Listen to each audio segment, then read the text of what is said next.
Alright, so regarding this particular issue, alright, Project KV, there has since been an essay, an entire Google document written about this particular one. 31 pages of Google document of everything that was documented from the beginning until the end, and something somewhere in between. Alright, all the incidents that happened, all the Korean, the Japanese, the artists, the Comiket drama, whatever that we miss out on, there's plenty of it.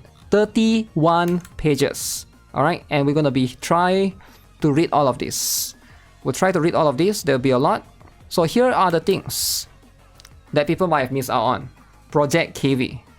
Who wrote this? I have no idea. Probably there'll be sources at the end, probably like wrote by a few people. The long Google essays are back. So these are very important. Alright, so this stuff is going to be extremely crucial. So it's going to be like a long one. So let's jump into this. Please let this end with a lawsuit. Lawsuit, eh? Project KV stuff. Alright, let me see if I can bring up the... in case you guys missed it, right? I actually managed to download the PV. I think it's still with me.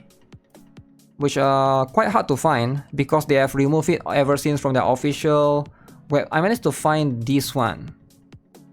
I didn't manage to find the other one.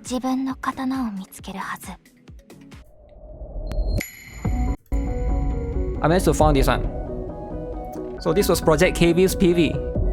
It ever since been removed. Project KV was dead. Dead after that. So yeah, in case you guys are not aware, Project KV is a game that was supposedly made by ex-employees of Nexon. They left the Blue Archive department. They tried to work on this game. Plenty of leaks, plenty of character arts, and plenty of drawn characters as well.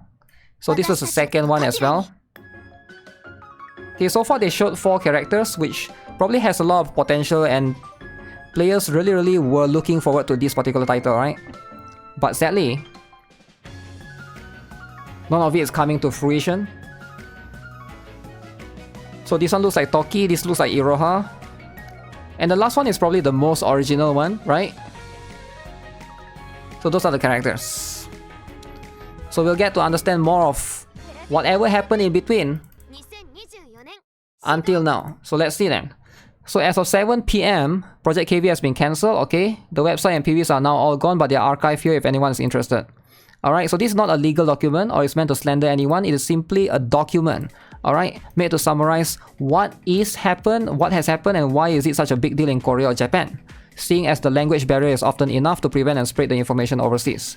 Okay. Let's see then. Where do I start? There has always been this image being circulated recently claiming the final straw was Nexon was suing Dynamist 1. This is untrue, and what the article actually says is Nexon was not at the time considering legal action against Dynamist 1, but did bring it up as a possible option they could use. The article itself is explained in more detail after the Comiket controversy section in this paper. Okay. Sums up the situation that one reputable reporter. So we're gonna check out that one as well. And the most notable news... Okay, I think we start from here. The most notable news of 8th of September was, of course, the shuttering of the project itself. However, there have been a few more points of interest brought up on it again. Okay, so what are those points, right? Korean forums that I think deserve at least some time in the spotlight. Again, I do advise against taking everything said as fact, given that we do not know everything that was going on. The first big thing that came up in the morning, alright, of the 9th was related to the incentive payment themselves. Some old blind posts made a month or two back already did mention this, but it didn't gain as much traction compared to the more pressing matters at the time, like if the game was a copy of Blue Archive or not. The allegations mentioned in that post are pretty damning, with the person stating that the people that left forged the financial registries. Okay, that is very interesting. Forged the financial registry. Where is this? In Nexon or what? Okay, it's all in Korean. Very interesting document.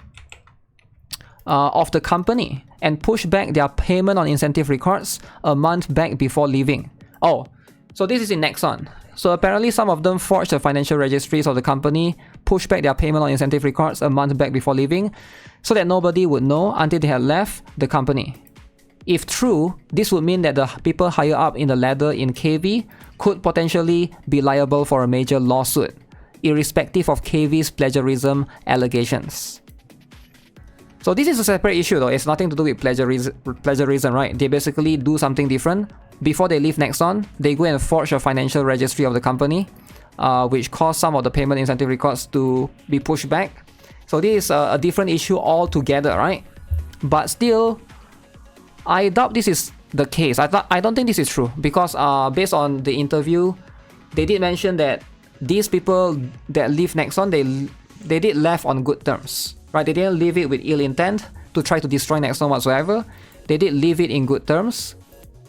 The worst case scenario estimated by some people has been to the point of starting to suspect this being an elaborate smoke and mirrors plot by some people to just pretend to make a game before running away with the money. The people who support this train of thought point out things like the seeming lack of effort to gather programming talent to actually make their game. No hiring applications were submitted to relevant job-seeking sites by Dynamis 1. And the fact that the project simply closed a week after launch with no prototype, no future content, and only 2 to 3 pages of information on a web browser. However, this isn't generally seen as probable by most of the community, seeing as they really did seem to at least be trying to develop a game, with one programmer and at least one TA.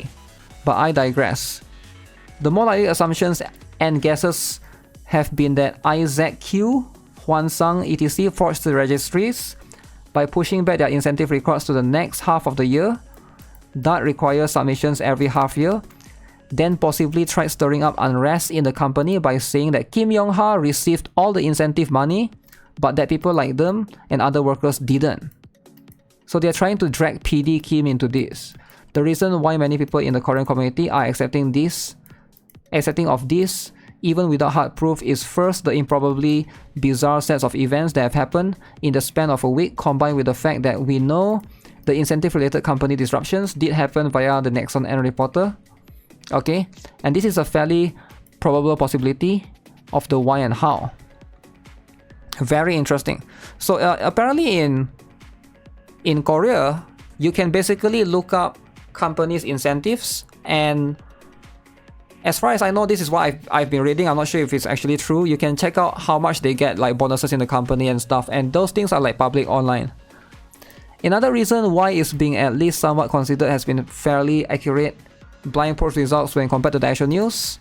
Okay, and a post that does some back of the napkin math to show that the amount of money cited in another blind post lines up roughly with the amount of people that left made off with. Outside of speculation, most people in the KR community are still struggling to wrap their heads around what exactly is even happening right now. The general consensus of the overall why, as in why they leave Nexon, a major company, for a company of their own, is that they severely overestimated what it would take to make a game, and also their own skills, as evident by the lack of programmers. They really do seem to have tried to face plant Blue Archive into the ground, leave, use noise marketing, plus their public image of a former Blue Archive developers to gather fans, get investors aboard, and then develop a game to replace Blue Archive. Unfortunately for them, and fortunately for everyone else, reality proved to in fact not be that simple. Is that really what they are trying to do though? Very, very interesting. Cheering for Nexon to win? Cheering for Nexon to win, damn. There's also been a new article by the one reporter that's repeatedly cited throughout this document on the matter on KV's closure. Some notable points in the article include new information such as the fact that Dynamis 1 looked to companies like Shift Up and YoStar, okay, many games including Blue Archive and Japan, as potential investors, although Shift Up does not seem to have been seriously interested in the matter and have said they were only considering investing if they saw the development was properly ongoing, which could not have been further from the truth. I mean, yeah, you ideally want to see some progress in the game before you invest in it, right? You can't just invest in something that is not even in the making. The article also casts doubt on the idea that they left the company because someone had funded them with a proper MOU. It instead points to them leaving without any proper MOUs signed with any potential investors. Okay. Additional information on where the company was initially located. Same building as the building used by Lion Games. Also helped fuel suspicions early in the morning that Lion Games was actually their benefactor. However, Lion Games has publicly stated today that they did not, in fact, help fund Project KV. Lion Games. Okay. Very, very interesting. And that they have no relation to them outside of temporarily lending them the floor, as they were a new company and this kind of floor lending had happened prior. We will likely never find out if Lion Games really didn't have anything to do with them, or was simply looking for a company to pay rent for the floor, or if Lion did support them initially, but stopped after seeing the lack of progress. Either way, this is a public announcement of a termination of relations, if there was one. And if not, then it will simply be the truth. Okay, there has been yet another whistleblower coming out with his business card yet again. This time even revealing the address of the company, which is granted already due to legal filings. But it's even less likely it's forged at this point. What was said in the post is as follows. Okay, what is this? There were 3 major reasons why they decided to leave according to this person. Complaints against Nexon Games business team regarding global operations or contracts for sometimes bringing them weird companies to work with. Complaints against the publisher YoStar for meddling with VIC 3 Part 2.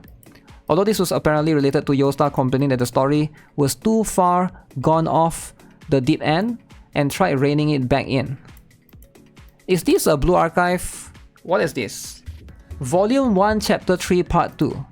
Oh, Volume 1 Chapter 3 Part 2.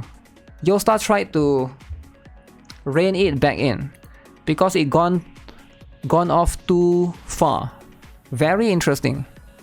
Translation issues. Isaku-san has previously stated that he believes translation only sends over 30 to 40% of the original text meaning. For context, most translators in Korea put the number at 60 to 70% minimum on how much of the original text is passed on in meaning. And this could be related to that, and complaints about the company not giving them enough incentives, because after 3 years, most projects start seeing a decline in revenue. So a lot of these people left because of this issue. The opinion of these people back then was that since it's been 3 years since launch, regardless of the fact that Blue Archive has seen constant revenue growth since launch as a special case, our incentive bonuses will only decrease from here on out. Plus, too many other studios under Nexon Games are being funded by MX's monetary success on the market, which lowers the total amount of possible incentive bonuses. The post says this part itself is true, which I assume means that other studios under Nexon Games are being funded using Blue Archive's revenue to develop future products. I think I can see this being true, right? Nexon has a lot of other games. They use Blue Archive's success to basically use that money to not put back into Blue Archive, but they go and use that to put in other games, like other Nexon games, right? There are a lot of bad Nexon games. If you go to Nexon website, a lot of it are kind of bad actually. I think Blue Archive is one of the few good ones. There's one that I can think of, which is the Godzilla one, right? And then there's like what else? There is also the Mario Kart, which I don't think is doing that well. That one is like kind of dying as well. Like these are the list of Nexon games, right? You can see right here. Blue Archive is good. This one is not so good, right? I think this one, Godzilla Defense Force, is just shut down. Kart Rider Rush, I heard is not so good as well. Not sure about Godsum and Dynasty Warriors M. But I'm guessing Blue Archive is the one that does basically is the pillar to those other games, right? Listed right there. So there's plenty of other ones. The finals, yeah, that one could be a different run, right? Because that's like a PC title altogether. Most people did not know how much money their department heads earned until Nexon Games' DUT release.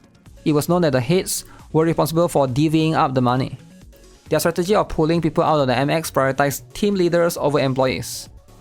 In June, July, an attempt was made to bring normal employees over as well, but many employees rejected this offer because they like Blue Archive. Oh. So they tried to drag them into other department, is it? The reason why the company didn't have a person in charge of Japanese translation was due to the people that left being able to have conversations with Yostar staff when they visited Nexon Games without the need of a translator. What they lacked was business Japanese, which is a thing that does actually exist and is very important when trying to do business in Japan. The KV in Project KV thus stands for Kivotos. The intention was that what we are making is the real Kivotos. Uh-oh, the real Kivotos? Okay, soon after this post was made by Anonymous 1, employee commented on the matter and confirmed that yes, this was in fact true. On 9/08, there was also a confirmation from the person that initially made the very first whistleblower post that Charles was also an Anonymous 1, confirming the suspicions of many in the community that he left following Doremi, whom he looked up to very much. Okay, Doremi is one of the few famous person that I know of. Alright, probably you guys have heard of the name before. Additional blind posts affirming some of the allegations, no hard proof yet, but another person in the company attesting it happened in some way, shape or form. Take that as you will, given there have been so many of these all pointing in the same direction. Alright, so this is going in the order of the dates, is it? There's two more notable events as of 10th of September. The first and more important of the two is the fact that Mintrocket will be splitting off from Nexon officially. I have no idea what that is. With the full endorsement of Nexon Games, Mintrocket's primary success as a relatively new branch of Nexon Games is the game Dave the Diver. Oh, so that particular department will be separated entirely. Okay, that's going to be very, very interesting. Received the critical acclaim across the world. Project P3 was also meant to be released under Mintrocket, but the team developing it was illegally poached by Iron Mace, and is what ended up being Dark and Darker. Yeah, that one I've heard before. That's a separate one. Very interesting. P3 was also meant to come out before Dave the Diver, and both were being developed in parallel to encourage competitive innovations using friendly competition. The key takeaway away from this split is that Nexon is still funding Mintrocket after they split off. The newspapers report that the company itself was split with Nexon to form its own jurisdictional person, while Nexon will continue to fund Mintrocket through further investments. So that's for Mintrocket in particular, nothing to do with Blue Archives department, right? For clarity, this has most likely been in the works much before the events that transpired recently. But the timing is quite remarkable. This split is in response from Nexon losing head developers, not just Anonymous 1, but other high-ranking employees from various branches, leaving to form their own companies to develop their own new games. And over time, Nexon is choosing to let them split off freely, while still funding them, so that the people that leave will no longer directly be tied to Nexon and its hierarchy system. In return, Nexon gets to maintain close ties with the company through business investments and can publish these studios' games, making this a win-win for both sides. I think this is a good one, right? Nexon can be a publisher still. So that's going to be a case, right? Trading flexibility for maintaining ties to the company to some extent. This ties into the Dynamics 1 of Project KV story because it outright shows that Nexon was willing to let one of its most prized or elite divisions split off from the main company to develop the games they want, making it even more bizarre that the people that left the way they did. If their demands were reasonable, or if they wanted to make a prequel game to Blue Archive for example, it was more than possible for them to have also split off like this. Instead, we saw the mess that was Project KV instead. The high incentives Nexon gives to its elite staff is also in part because Nexon wants to retain that talent for the company. But the Dynamics 1 staff simply took the money and ran away with it instead. Yeah, so that's what I've heard, right? That the project, who was the guy again? I forgot his name. Not Doremi, but the other one. The one that was as high as PD Kim Yong-ha, right? He's the one that left. Not Isaku-san as well, the other guy. Of course, they have no obligation to stay at Nexon perpetually, but seeing as Nexon was willing to let Mintrocket part on amicable terms with a firm business relationship, it raises further questions about Dynamics 1 as a whole. The second event will be yet another blind post accusing the person that's soon to leave Dynamics 1 for internally splintering the company and trying to take the September incentives bonuses as well as before leaving, saying the person said on Blind in various places that the people talent that left because Nexon didn't treat them well, and the people that remain are talentless. To which the overwhelming response was earning more money than the CEO himself, being treated poorly. Very interesting. So this is, I believe I've seen this before, right? Yeah, this is a different post altogether. All in all, things do not look good for Dynamics 1 and their future projects, if they even last long enough, 2+ years or longer, to develop a new project or product. So there's something that we'll have to see, right? They are actually stealing. Well, of course they would steal, right? Like logically, why would they not? Because it's like they work in that company, they leave and make their own company, why would they not steal a little bit, right? It depends on how much they steal, I guess. Everything started when Isaac Q, which is a former JP site director, left the company in April, followed by Isaku-san. After Volume 1 Chapter 3 concluded, Hwan-sang, former art director, also left around this time, and rumors started slowly popping up of about 20 or so people leaving the company via Blind, an app or service that offers anonymous, but with your ID of choice plus company you work for mark, messaging both across companies and within the company for its employees. The first may not be the first time period wise, but it's the most credible source by far. Signs of trouble broke when an MTN article from a highly reputable reporter came out talking about the amount of money received by Hwan-sang and Isaku-san, with comparisons drawn to the amount of money received by each. Okay. Official Nexon 6 months also confirming the salaries paid. Okay. To view the charts, either select, okay, so you can download it. So this is the amount they earn. 867 million KRW before leaving in the first half.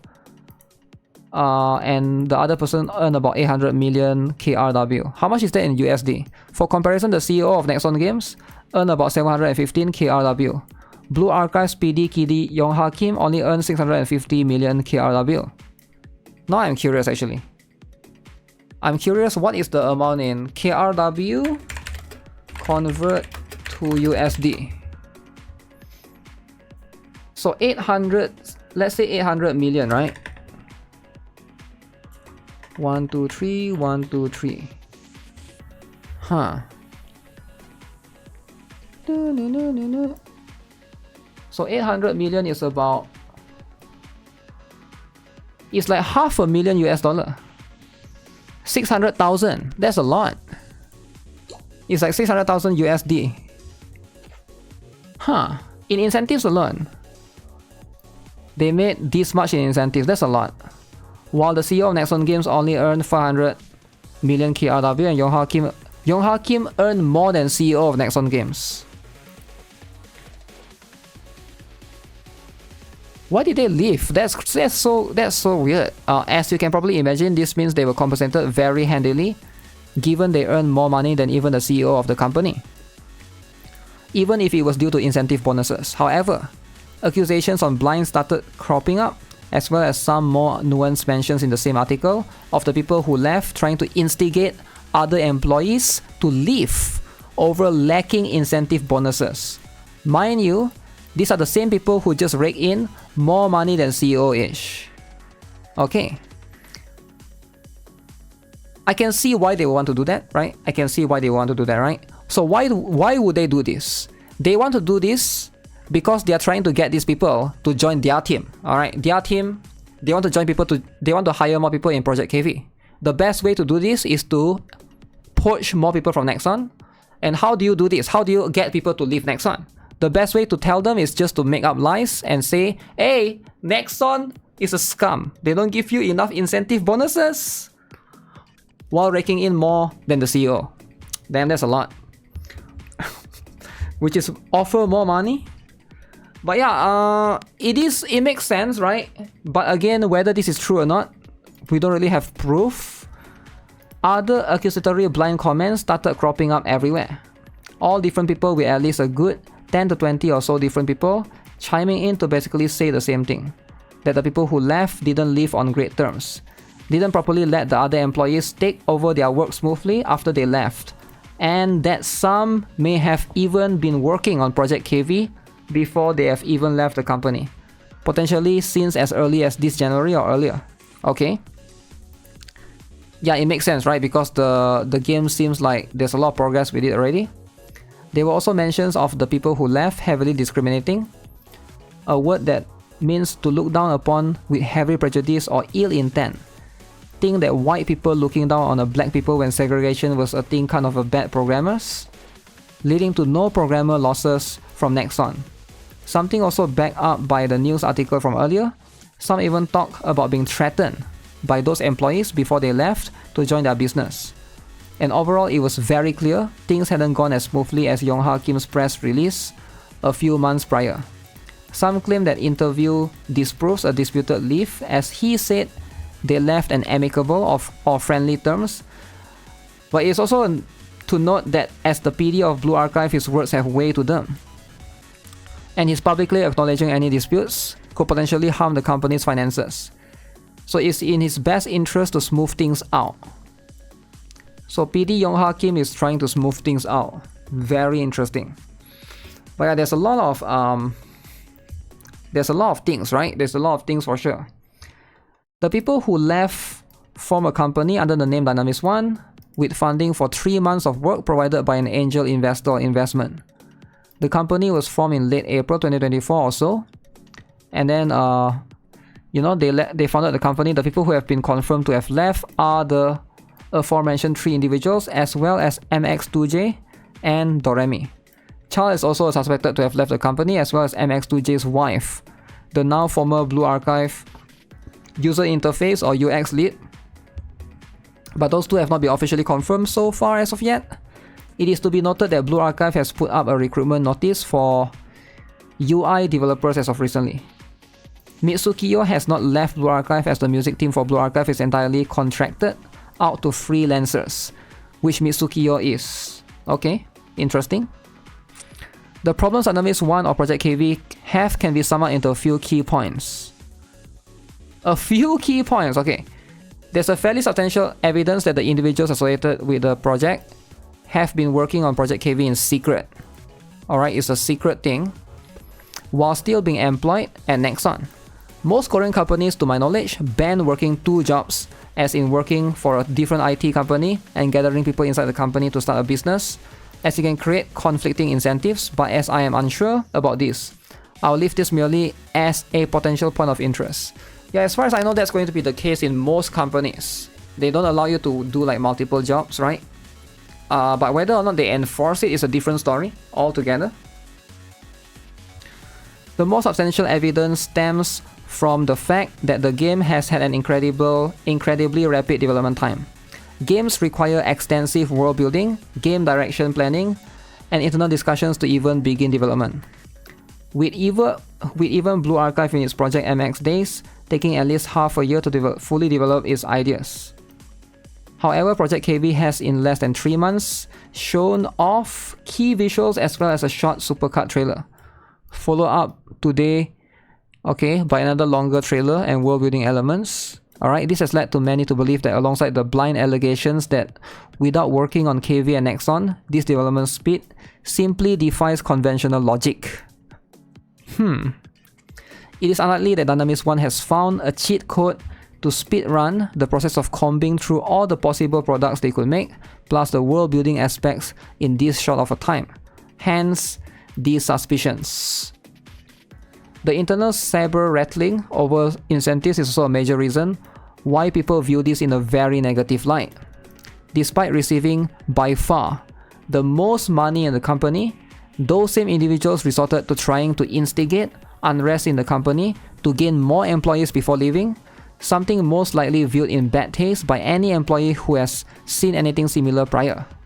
People are not happy about this because it means those developers were causing problems inside the company before they leave. And as mentioned, prior such behavior is seen as rude, immoral, and looked down upon by all.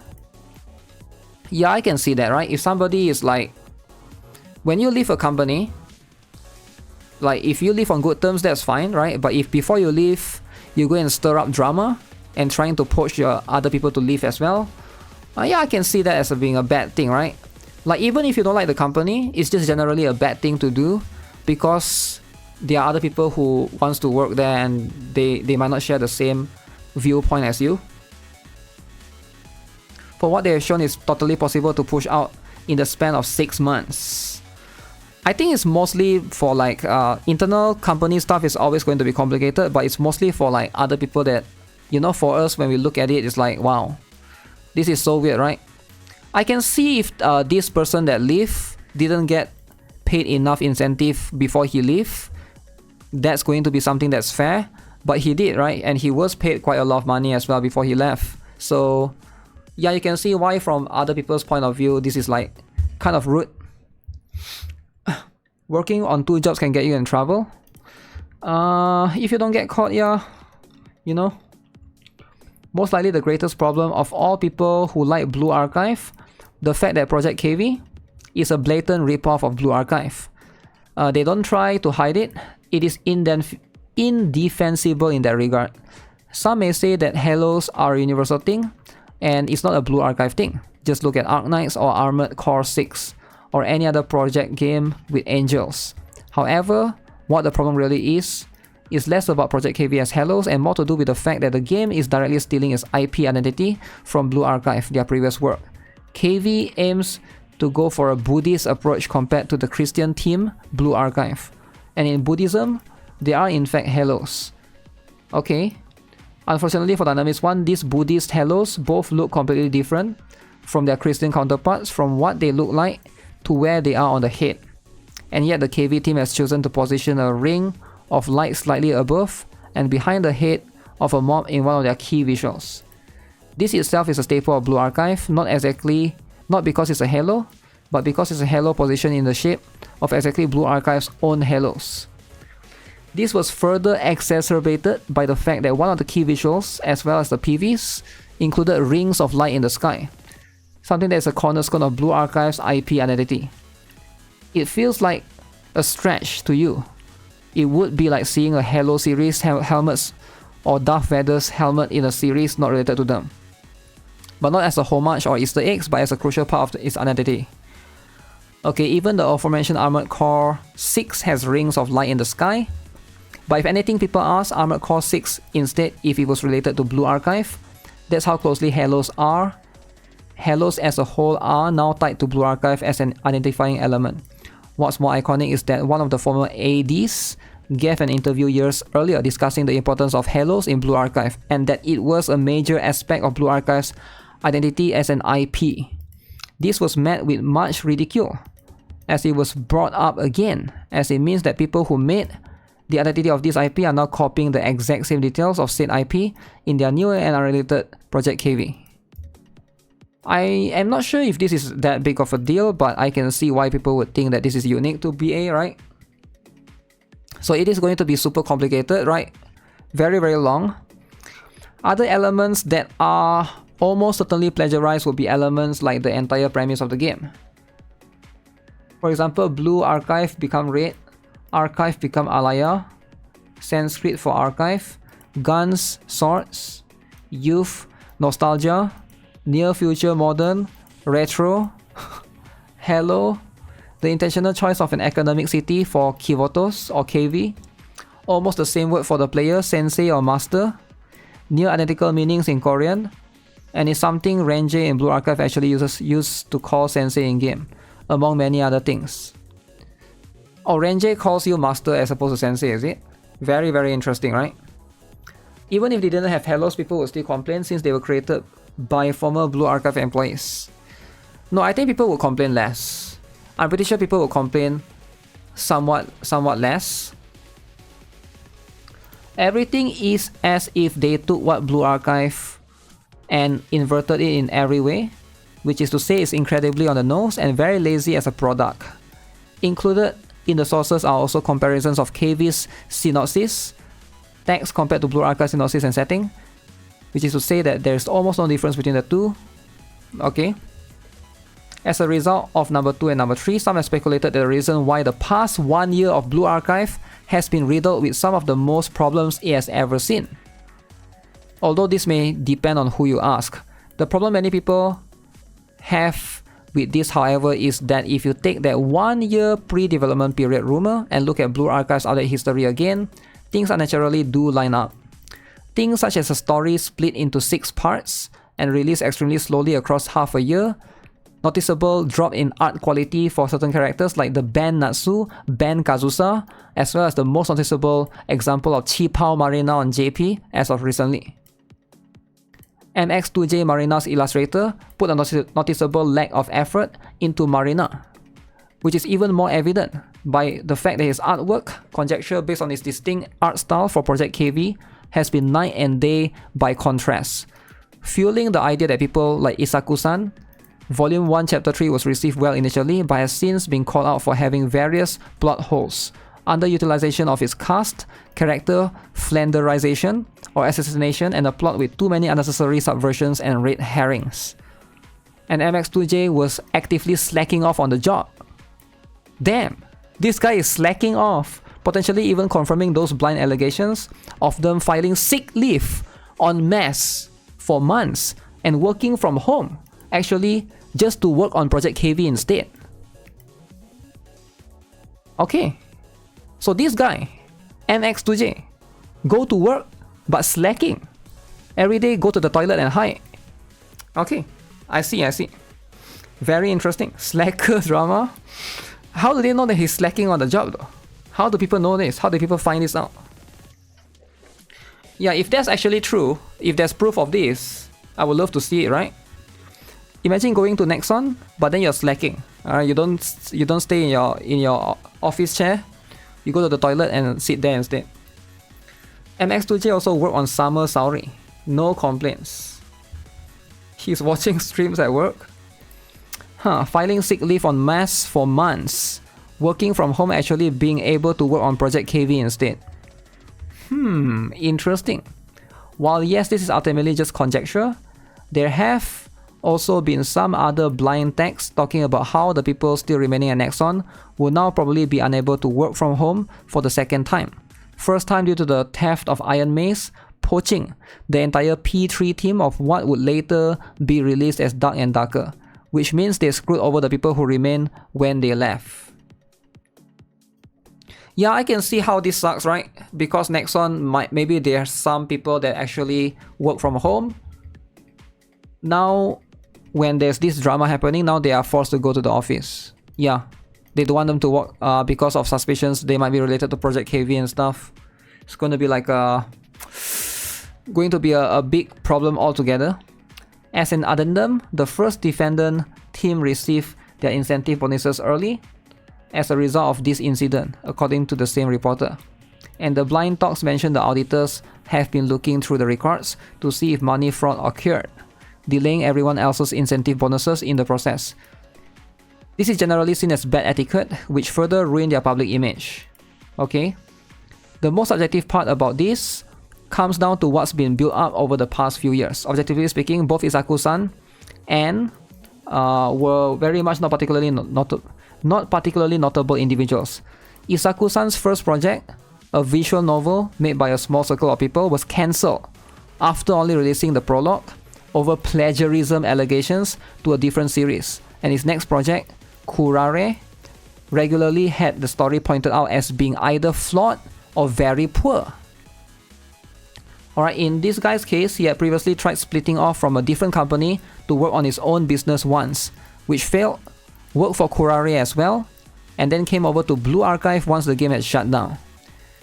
This is not to say that either of them are completely inept at telling stories or doing business, but it is notable that neither of them were particularly highly regarded before their Blue Archive days.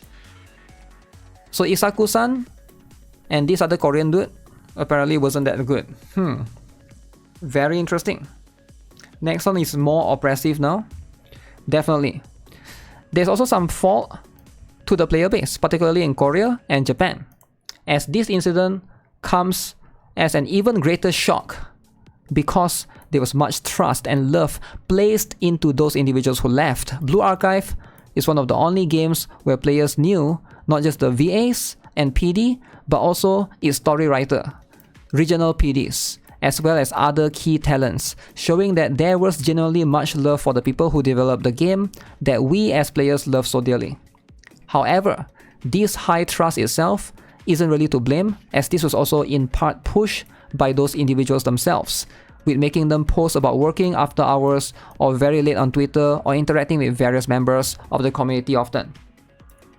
When all of the reasons shown earlier started to hit the community, there was a brief period of denial, but the reversal was swift and unwavering. People felt betrayed by the people they put their trust in to develop Blue Archive. Many people, including myself, the writer, have expressed immense anger, sadness, and disappointment upon finding out about this incident, not because we didn't care, but because we cared too much instead. Never care too much. Alright guys? Too much. We expected them to write stories as engaging as Volume 3 and Volume F once were, to create new characters that look better than the last and were just as lovable, and to manage the game so that it could keep on growing. Blue Archive was supposed to be the best. Blue Archive was supposed to be the killer. Faced with the evidence that what they did was the exact opposite with Volume 1 Chapter 3's poor post-reception, the inexplicably slow and fragmented release schedule, mismanagement throughout the past year, including Aoi's book balancing event showing up 3 times in a row, alter students appearing much too frequently with very few new student releases, as well as the aforementioned Marina Chipao versus Project KV art quality issues. People were both heartbroken and also now vengeful for the people who had basically either tried pushing the game into an early grave, inevitably caused it, or at the very least failed to deliver what fans wanted, and left the company to make the exact same product with the exact same settings and characters. I feel like Marina Chipao was fine for me, but I can see why people are upset of the Does she look weird? I think she's okay for me. Let me see if I can find the picture, right? Maybe she looks a little bit thin. I don't think she looks low quality at all, if you ask me, right? Like I found one here. This is the one that she's talking. People are talking about. Oh shoot! Why is my computer lagging? Okay. Yeah, this is the one. Marina Chipao. I guess she looks way different than her regular counterpart. She looks okay for me, but yeah, people say that this is low quality. Is it low quality? I don't think it's low quality. Huh. Very, very interesting. Okay, a large part of these complaints are inherently emotional, and that's just inevitable, as we as fans can no longer look at the stories we enjoyed, characters we love, and the events we like in a favorable light when they are associated with these people. These people ruins the game. These people. Crazy fans? Too white? I'm not sure. Some of the more of the nose things in the PV, such as a student very closely resembling Iroha, as well as a student outright named Kuzonoha, unreleased unexplored character teased years ago, with very little elaboration, even to this day, really rubbed many people the wrong way. And rightfully so. As a closing note, many things have happened the past week and up to today. Some of the more notable things about this incident is that there have been no arguments favoring the side of Dynamis 1 at all. Not a single one. Not a single person have taken on Dynamis 1's side. Even when Dark and Darker incident happened, many in the foreign community were quick to defend Iron Mace and blame Nexon because of Nexon's poor image in global, despite the fact that it had been almost universally agreed upon by at this point that the game was under development at Mintrocket Studios, a subsidiary of Nexon Games, responsible for the critically acclaimed game Dave the Diver. A game alongside Blue Archive did wonders to improve Nexon's public image, and was illegally poached by Iron Mace, with the entire project team and game being stolen. In that context, the fact that no information, both on blind and officially or semi-officially given, points any blame towards Nexon indicates that the people who left were almost solely responsible for all of this mess. From the internal instigations potentially slacking off at their job to develop a competitor to Blue Archive etc. Okay. The fact that they deliberately chose the same art style, concept, near identical keywords, settings, hellos, academic cities. In the face of all of this, came off as disingenuous, horribly immoral, and also poor of taste. All while not being even remotely related to Blue Archive, the game that they previously worked on. The possibility of this all being a Nexon inside job, either by revealing this to be an elaborate marketing campaign, or a subsidiary company, was also denied via Yonghwa Kim, retweeting a popular Blue Archive content creator's tweet explaining in Japanese that Project KV had no correlation to Blue Archive at all. Okay. So there's that as well, right? That is going to be one of it. It also don't help that Dynamis once proposed Comiket booth name, okay, was this thing which has a meaning roughly equivalent to "we are the antithesis that goes against the original," okay, while also tacitly acknowledging that they harm Blue Archive. The name can be split into three big parts: Kuronezumi, meaning both black rat and one who steals or harms his owner; Pathos, meaning various emotions including anger, happiness, hatred, and sadness; Dialectic, a process of taking the antithesis of the thing you want to prove to find the true answer. Being this on the nose with your naming, as well as the entire IP being essentially Project MX with everything just swapped over lazily, all this ends up doing is leaving a very sour taste in everyone's mouth. Project MX is Blue Archive, by the way. The long short of it is Project KV was founded by disingenuous individuals who lied, potentially cheated, and backstabbed their teammates and company, and left the company only to create what was ostensibly a Blue Archive clone, and should not be touted as some new fun on anime games with swords. The dev team has already misdrawn how a character holds a katana, something the Blue Archive team never did with guns in Blue Archive, almost impeccable in detail, despite it not being a crucial functional part of the game, showing the differences between a game made with true love and care and a game made to mimic its success by copying every last aspect of it without the soul. Wow. Wow, this is brutal. Okay, personal opinion. As a Korean national, I would like to add that this game's success should never happen, as it would set a horrible precedent in an already small and fragile industry going through a rough patch to begin with. Many people look up to people like Isaku-san, no small part of whom were inspired to start writing or drawing because of them. And this has effectively driven a pike through each and every person's chest if any of these allegations are proven to, in fact, be true. The game's success would mean that leaving your company to create a direct copy of your original game and stealing other people's work, seeing as games are never made with just a small subsection of people, you will inevitably end up stealing some details or aspects that others made by copying the entire game.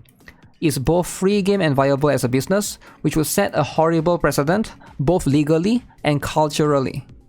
I personally wish death upon the game, not because I have a personal vendetta against its members, but because its success would be a cancer to the industry. So make sure you guys wish death on Project KV. Make sure it die and never comes back. It shall never be revived, alright? It's very important. Because this will set a very bad thing in the industry. Alright, imagine somebody worked for Kuro Games and they did this. They left Kuro Games and made their own company. You never want this, alright? They died indeed. It's already dead. Hopefully it never comes back then, right?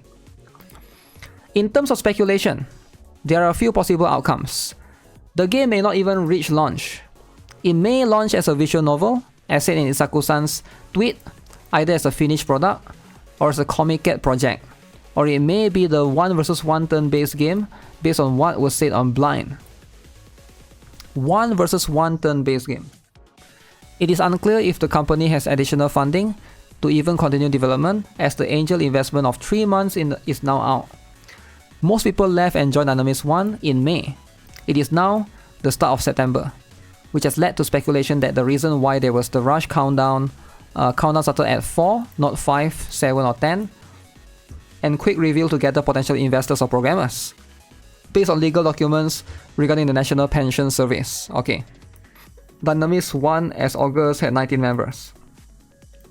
So 19 members currently, 19 employees. Not bad actually. Still very small, right?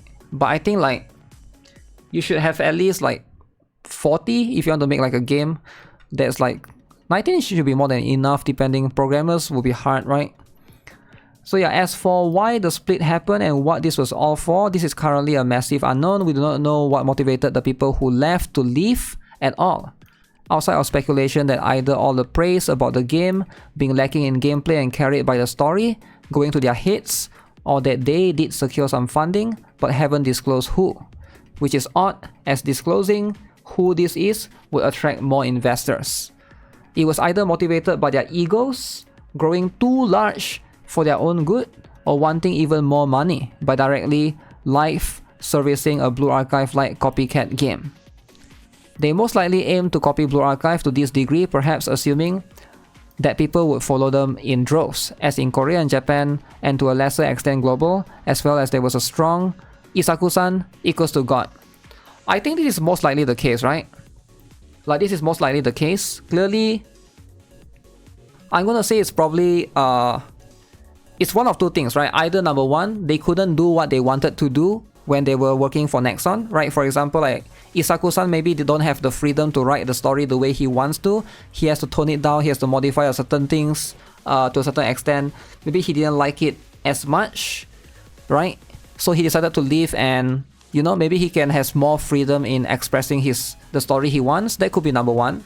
Number two is probably, yeah, maybe money is the case, but is it really money though? Because they did get like a lot of incentives right there in Nexon.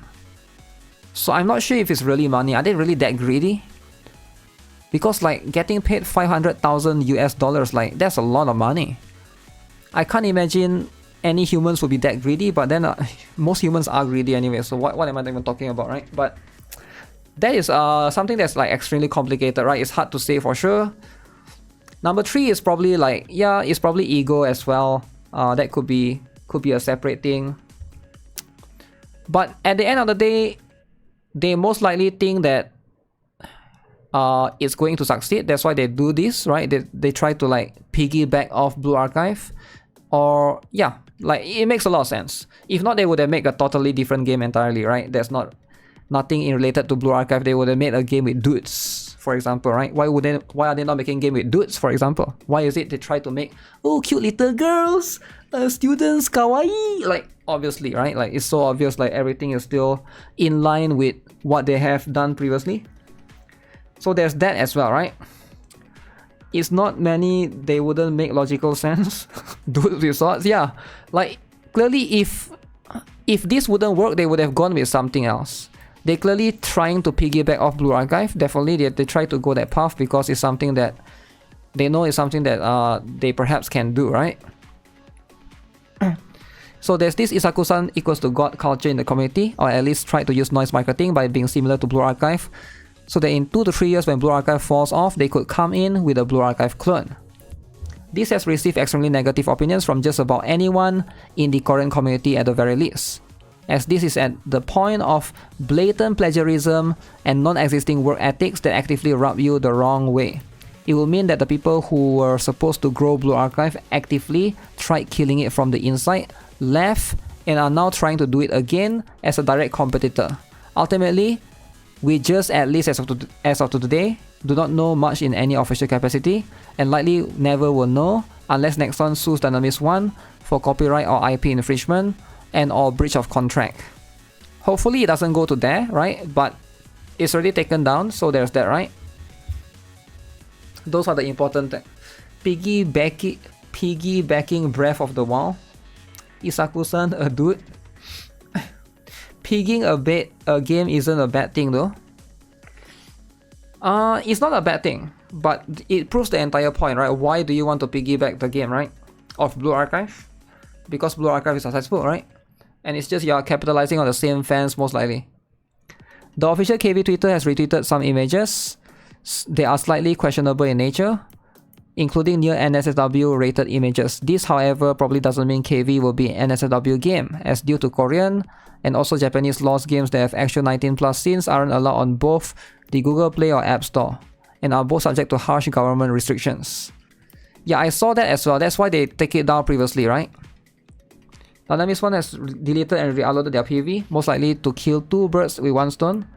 Comiket rule violation allegations to clean up the myriad of comments hating on Project KV. Okay, I need to read about that. Okay, Comiket controversy. So this is something that a lot of people ask me to talk about and like try to read this particular one. Apparently in Japan, they have this Comiket recently, right? Let's try and read this and try to get the perspective. Dynamics 1 had another massive string of controversies today, as a result of people pointing out that their Comiket entry was filed as a private or individual booth, when in fact it should have been a corporate booth. This is apparently not the first time such a problem has occurred at Comiket. This led to Dynamics 1 deleting and then re-uploading their Project KV PV on YouTube to remove the Comiket advertisement section and filing an apology saying they were sorry. It wouldn't be controversial if it ended there, unfortunately. People took notice in droves that the Japanese used in the apology was unnatural and didn't sound right, with some even directly saying the apology didn't address the actual problem, which was that the company was still essentially filing for a private or individual booth as opposed to a corporate booth, despite still very much being related to the company.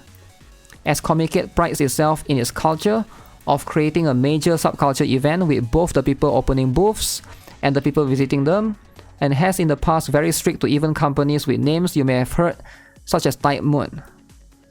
Type Moon. Is that the one that made Limbus, or is that a different one? This understandably rubbed even more people the wrong way in Japan. So this is like a specifically Japan thing. I'm not too familiar if this is a big issue. Apparently it's a big issue that you file your company under private as opposed to, like, it's not filed under company, it's filed under like individual, right? This is a serious problem for Project KV or Dynamics 1, as they have managed to anger even more people who are supposed to be their primary audience as well, and also showed that despite aiming for Japanese surveys, the quality of their Japanese was woefully lacking in the eyes of actual Japanese people. Yeah, this Type Moon is a Fate series. Oh yeah. No, I completely forgot. Yeah, Type Moon is a Fate series. Yeah, that's right. I don't know why I think of Project Moon, which is the Limbus company. That one is Project Moon. To elaborate a bit further on just why the Comiket drama is such a big deal for Dynamics 1, we have to examine what comic market Comiket's culture is like. This is an extension to the Comiket prides itself in its culture. Comiket refused to use the word buyers or seller, and instead simply uses the word attendee or participants for everyone involved. This is due to Comiket's culture of wanting to make an event that is in it or itself made by everyone coming together, be they buyers or sellers, and it's a long-standing tradition of doujin market. Okay. Dynamics 1's action did not fly well with anyone even remotely familiar with how Comiket operates, because it was trying to file its attendance under the personal booths while being affiliated with its parent company.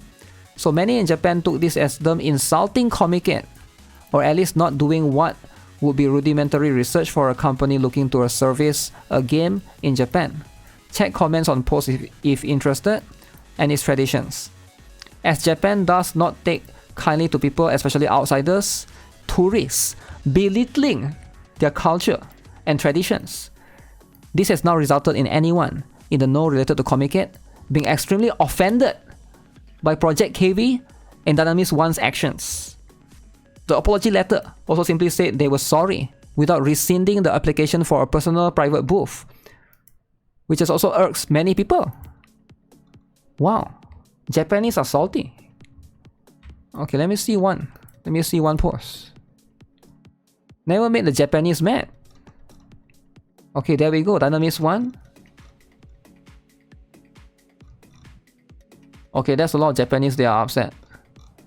Holy, there's a lot of Japanese! Never upset Japanese, guys. Why are you doing?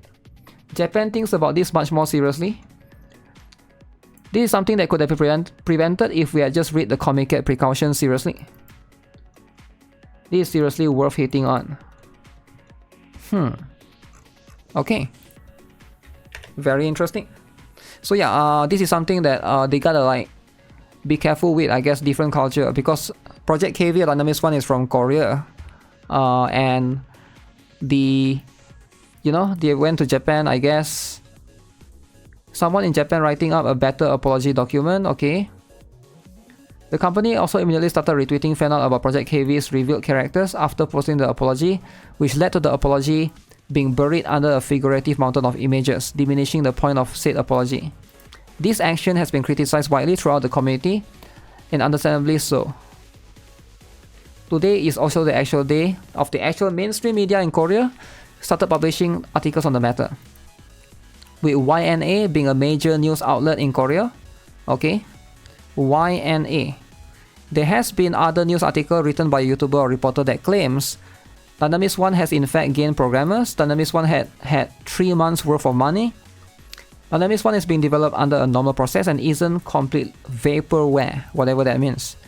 The KV in Project KV stands for Kapila Vastu, not Kivotos. Okay. However, it is to be noted that the reporter of dubious standing, having reported from a very skewed perspective during the last Origin drama a few years back, with his claims being questionable at best and just wordplay at worst. Examples are his first claim: Dynamis 1 has programmers. While it is possible they have gained some programmers as of now, the primary MTN article, which is a far more reliable source news, says that Dynamis 1 struggled to gather programmer talent, which isn't Dynamis 1 didn't get a single programmer, and certainly does not mean as such. The reporter, however, just uses wordplay. Struggling to gain talent and not gaining talent is night and day, to brush off the legitimate questions posed by the primary article, which is if they have enough programmers to make a proper game. It is also important to note the lack of programming talent most likely refers to head developers, people who form the backbone of the code and provide a vision for it. Not having head developers may as well mean having no programmers at all, due to the lack of proper coordination provided to the team, and it's been widely cited as a very serious pitfall if this is confirmed to be true. Wow. Okay, the second point is also just brush off the reporter. Okay, they have a proper office in Gangnam, which has nothing to do with have more funds to go on further. It's not uncommon for companies to rent a proper office to have some standing in negotiations. Do not get looked down upon. It's not evidence or any further investments to the game either. The third point is, what is this? Pure speculation by the reporter with no evidence provided by him to support the claims. The article at 1 also had parts witnessed and crossed out. Very unprofessional and isn't up to any proper reporting. So this specifically to just this reporter, right, who people don't seem to trust or find it not credible. Very, very interesting. YouTube chat died. Wait, what? Okay, after seeing all the events that have transpired over the last few days as well as this incident, it does seem quite unlikely that the project will take off in any meaningful way. So what do you guys think? People are saying that Project KV, okay, it's already dead anyways, right? They managed to turn both the Korean community, which they seem to intentionally sideline, as a spread of information is the fastest on their home turf, as well as the Japanese community. Yeah, they were probably not expecting to turn the entire Comiket crowd against them. Fair enough. Personally, I'm a bit torn on the characters of KV and how their official Twitter has handled them. The retweeting of their characters having their clothes ripped off or showing their underwear, if anything, diminished my interest in both the world building and characters themselves because it felt so forced. There's been some congress related to controversies recently, where a politician said the characters in Uma Musume wearing school uniforms was presenting sexuality or the opposite sex as a product, based on sex appeal. But if anything, that phrase seems to unironically fit what's happening now with KV's characters.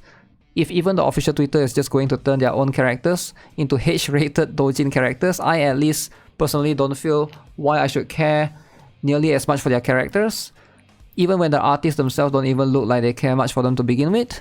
It's a bit unfortunate to look at it, but it's also the direction they've chosen, so the ball is in the court now, I suppose.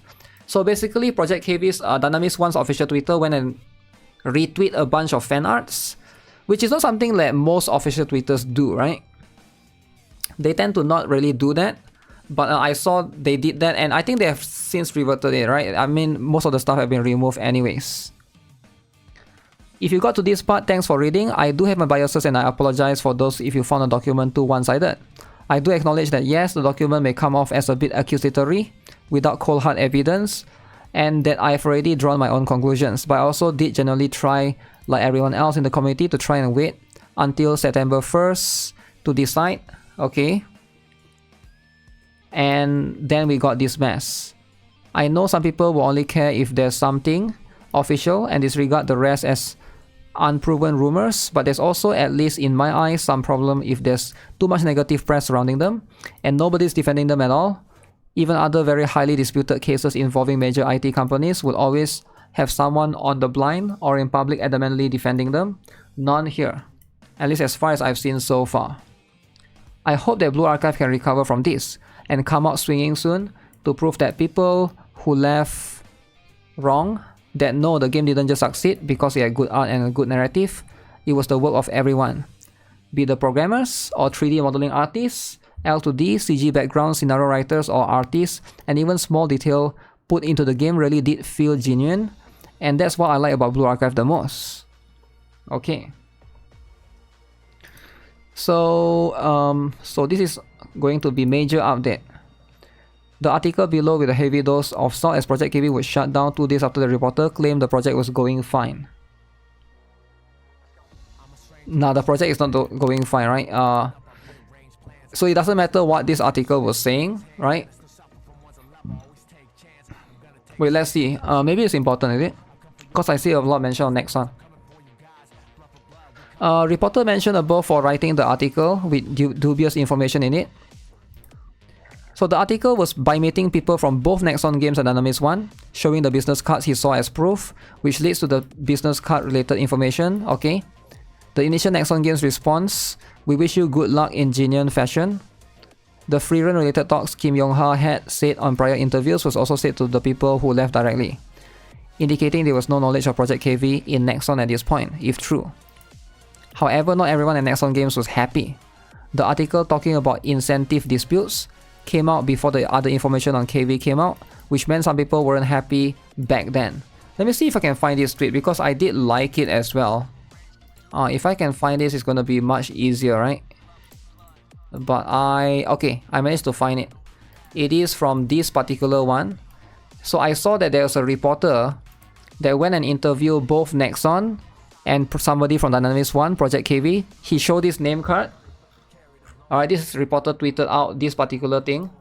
Nexon Games does not like the fact that this IP basically tried to pretend it was the successor of Blue Archive, when the next project made by MX Studios would be Project RX instead. So yeah, they did mention something along the side of Blue Archive sequel. RX would have taken MX Studios' spot for its next game release, but as Project KV legitimately threatened that position, through close similarities to Blue Archive, Nexon Games found this unacceptable on the corporate level and have been watching the situation closely. So what the reporter then speculated based on what he knows was as follows. Project KV will go nowhere unless they sort out the problems with Nexon Games. Okay, it's expected that both sides are trying to or will contact each other to sort this out. Nexon as a whole, based on its interviews, have expressed much disappointment in the people who left as human beings. Disappointed in their humanity, morals, ethics and behaviors. Wow. Very interesting. What is Project RX? Project RX is apparently a sequel. They are working on a sequel. Yeah, no updates, no news.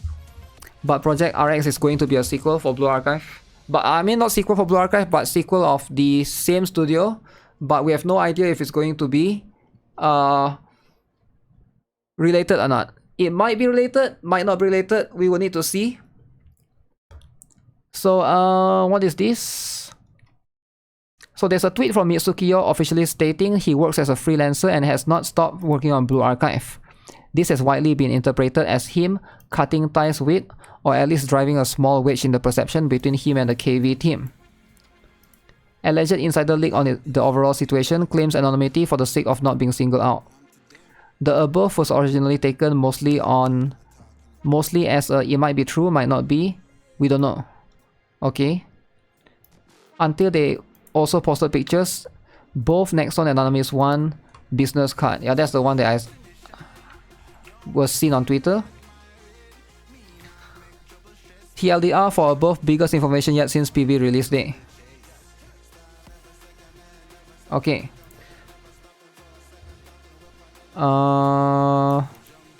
The informant left Nexon without any prior knowledge as of the incentive drama, and also says that some others are in the same spot as them. While nothing seems amiss on the surface of the company, the overall mood is said to be quite gloomy. So the person that left Nexon is apparently not at the company more often than not. Is apparently not at the company more often than not. Is this the guy that take a lot of leave? No, right? Wasn't that Isaku-san or something else? MX2J is aware of what the public sentiment about him is. It is apparently taking on a toll on his marriage, which was fairly recent, give or take. So this drama right now is affecting this MX2J, is it? He's one of the Nexon ex-employee. So it's affecting his marriage now. Wow, people are harassing him as his wife, is it? When asked about Doremi and why he was retweeting Blue Archive fan art, Korean community has wondered if it's him trying to signal he wants to go back perhaps. Informant says he's unsure about that, and also says he doesn't seem to be really thinking about the whole situation that much. Hwan Sang apparently seems to be moody recently, being restless inside over a worry or something to that effect. Doesn't know why exactly. The one guy who always looks sick is apparently also part of the team. This is hard cross verified, we don't know the employee list of Dynamics 1. Okay. The KV Twitter account is apparently the responsibility of one person, and the informant suspects that the retweets of the near NSFW images was possibly intentional and not a simple mistake. The apology letter they put out on Twitter account was not written out of a genuine desire to apologize for an honest mistake, but rather to try and quell the Japanese community from boiling over due to them touching what would be considered the sacred area of otakus, which is Comiket, right? Isaku-san also seems to be moody, unrelated to writing, not due to the thinking hard. Okay, the PV consisted of images that were already finished a long time ago when they were working at Project MX, which is Blue Archive. The people that left are aware of the specific regarding Blue Archive's future updates. The informant says he doesn't know if they brought it out beforehand, but they are apparently using it to time their news releases. Okay, still someone at MX that's scheduled to quit and come Dynamics 1. Okay, and it seems like they are still trying to get more people out of Project MX from Nexon. One of the freelancer artists who knows Doremi and also work on character art apparently is on the team. No information on who it is. Informant had no idea on the monetary situation of the company. Project KV or Nexon? The company, or this is Project KV. The company has 1.5 programmer, 1 programmer and 1 technical artist. Okay. They have a cardboard cutout in front of the entrance to the company to make the atmosphere similar to MX Studio. I don't think this is that big of a deal. The project started earnest in 2023 of 11 or so, and starting from then, they would intern or all at once file for a 1 to 2 month leave of absence to work on the project. So they have been trying to get constant holidays and taking leave just to work on the project secretly at home.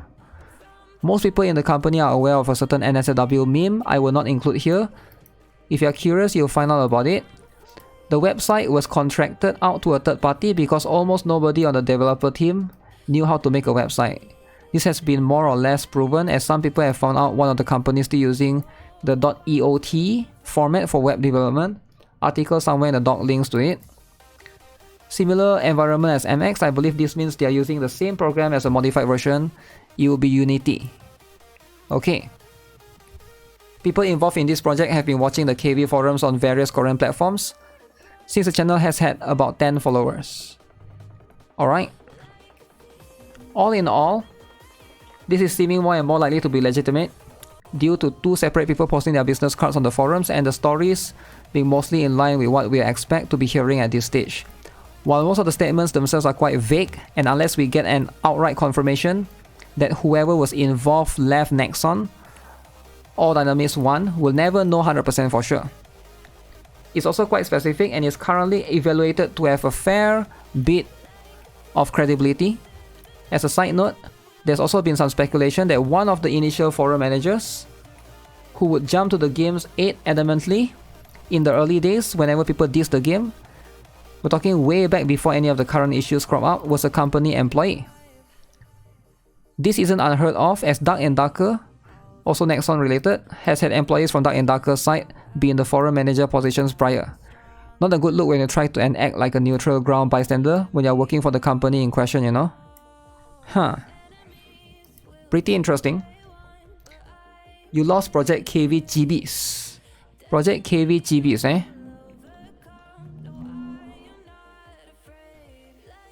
Okay, this is the screenshots from the company, right? They use the blind to talk within the company. Wow. A lot of stuff. Talking about how Halos are Blue Archives identity, okay.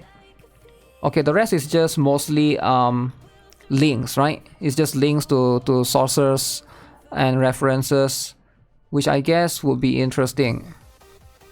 I'm not gonna look at every single one, but yeah, that's pretty much it. Right now, Project KV shut down. Is there a chance for it to come back? Nobody knows. I personally I'm not super invested in it that much, right?